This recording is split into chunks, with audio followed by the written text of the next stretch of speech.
Hi everyone, this is Jim. Welcome to this Blitz chess postmortem, a postmortem of my Blitz game number 304. My opponent played e4 here, and I decided to play c5, the Sicilian defense.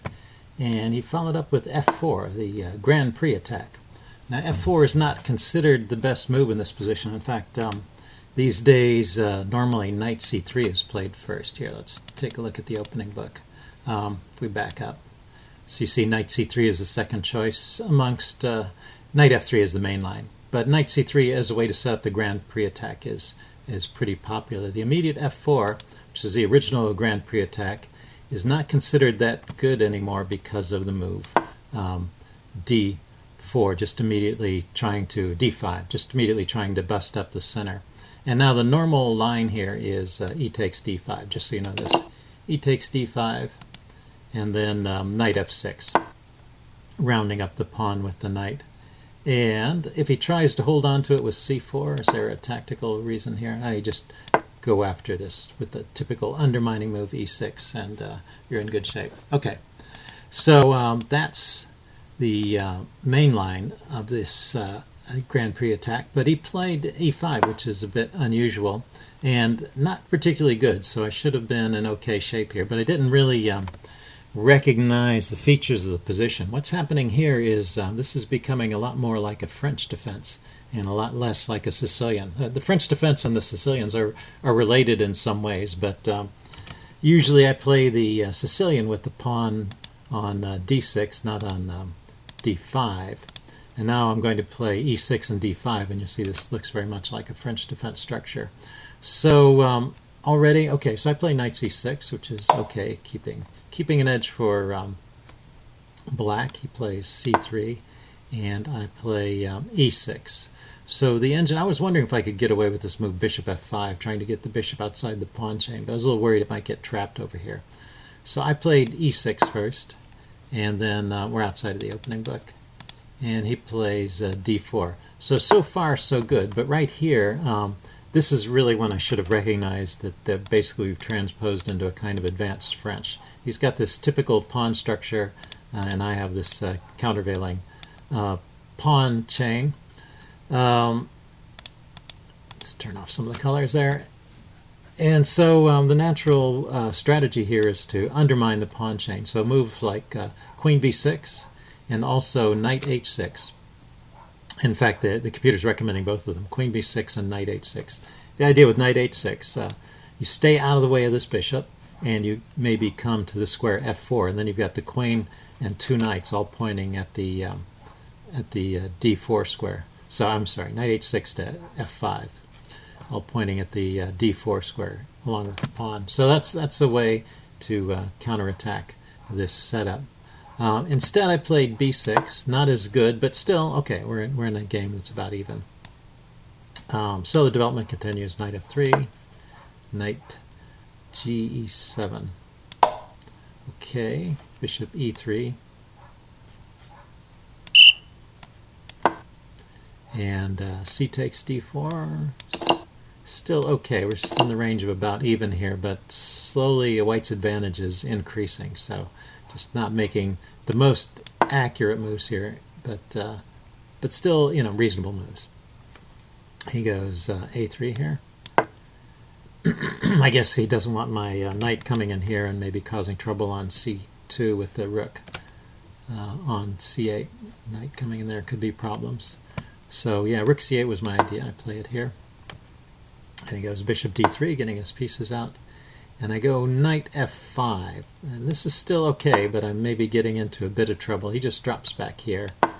And I go bishop e7. So, and this was with the idea of when he plays g4 of moving my knight to h4. And there's a flaw with that plan, which maybe before I even play bishop e7, I should have noticed this flaw. So we'll go forward, we'll show the problem, and then we'll wind back. So I'm still, g4 is a problem here already, yeah, kicking the knight. But he didn't play g4 immediately. He castled, I castled, and then he played g4. And now this is a significant advantage for White. And the only move to save this game is to retreat the knight back to h6. And You know, I had h6 in mind as a safety valve in case this knight h4 idea didn't work, but I thought it was doing okay here. I play knight h4. He just takes it. Cancel that. He took with the bishop. Yeah, I guess taking with the knight doesn't work. Is that right? Yeah, taking with the knight doesn't work. This is interesting. If he takes with the knight, I can take back with the bishop. And now he can try and trap the bishop over here, but I can always escape by taking his bishop. So I'm doing fine there. So the order of this is very precise. I play knight h4. He takes with the bishop. Already a bit of surprise. And then I take back. I have to because I'm a piece down. And then I was expecting him to take with the knight. And instead he plays g5 here, trapping my bishop. So this is the position I wanted to show.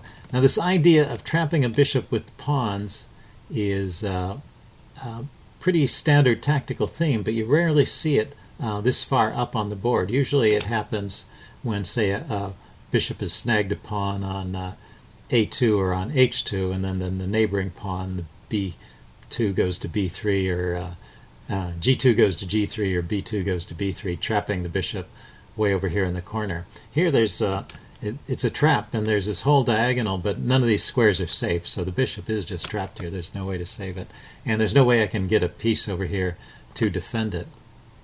So if we back up, now that you've seen that tactic, all the way here, I had to see that coming. Now obviously I saw the idea of g4 kicking my knight, and I played bishop e7 as my plan to deal with it. A better move here would be to play g6. Okay, that would give the knight an escape square with g6. I wonder if h5, yeah, h5 looks like it's playable too. I could just put an end to this g4 idea by playing h5, or with g6 I would give my knight an escape square. So those are two ways I could have played here. So bishop e7, although still playable at this point. If he plays g4, I have to here it still works here because of where his king is. That's very interesting. So this is still playable. He can take, I take, and I take with check, so he's got to take back. And this is fine for me, actually, winning for me, so he wouldn't take. So that's interesting. So it's a combination of bishop e7 and castling, which he played, and now g4 is actually a threat. And the reason it's a threat is because after I go to h4, he takes with the bishop. When I take back, the bishop has no targets on that diagonal, and he can trap the bishop with the move g4, g5. Okay, so I have to spot it at this point. Anyway, the reason I'm going on at such lengths is because, okay, so I could stop that still with the move h5 and get a playable game here. Anyway, the reason I'm going on about this at such length is because if you can spot these tactics in a game, of course your game will be better, but having been fooled by them once, you want to memorize them and not get fooled by them again.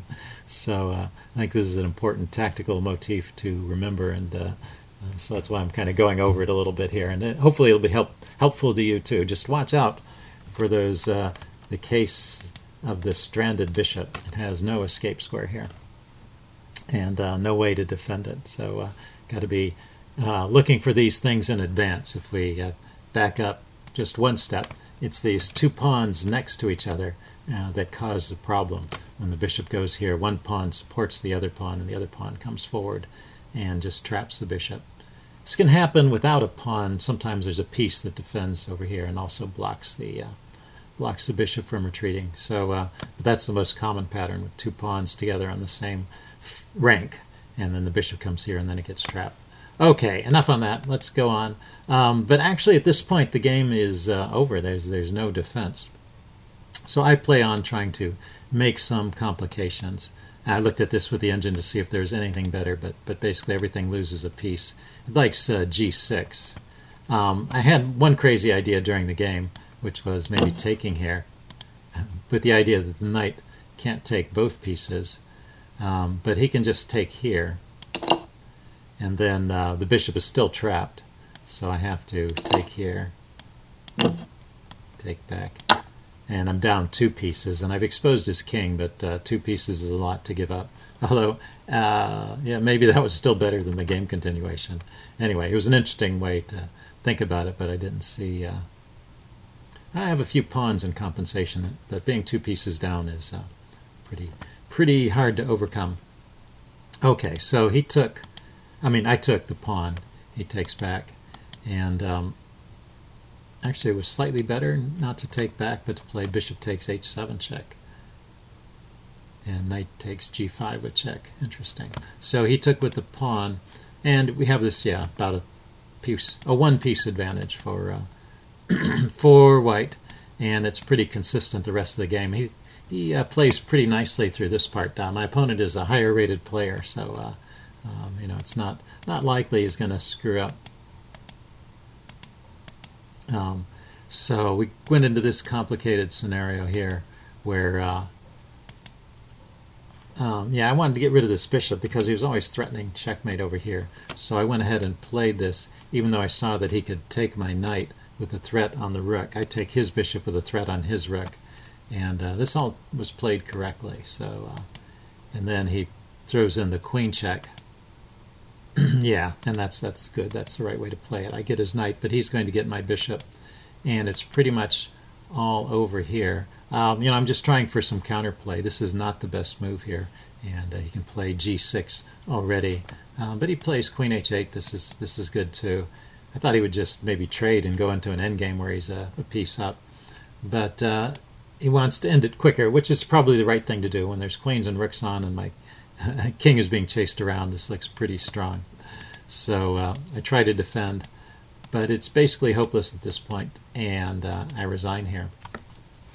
So that's how it ended. Oh, I wanted to make a comment about the ratings. You may have noticed that a lot of times I don't face higher rated players. Actually, when I do the Seeks, they're open to any players rated within 250 points of me. So either up to, well, like if I'm at 1400, that would be up to 1650 or down to 1150. So a 500 point spread centered around wherever my current rating is. It's just that most of the times the players that respond to my Seeks are lower rated. So I guess it's one of those phenomenon in chess where everybody thinks they're underrated, so they're out to play the higher rated player and maybe pick up some rating points. So that's why you see so many games where I'm playing lower rated players. But it's always interesting to face a higher rated player, so I'm always happy to see that. Also, it's interesting he didn't play such a great opening, but I didn't exactly refute it there. So hopefully you learned a few things about the Grand Prix attack in the opening and maybe picked up a tactical trick.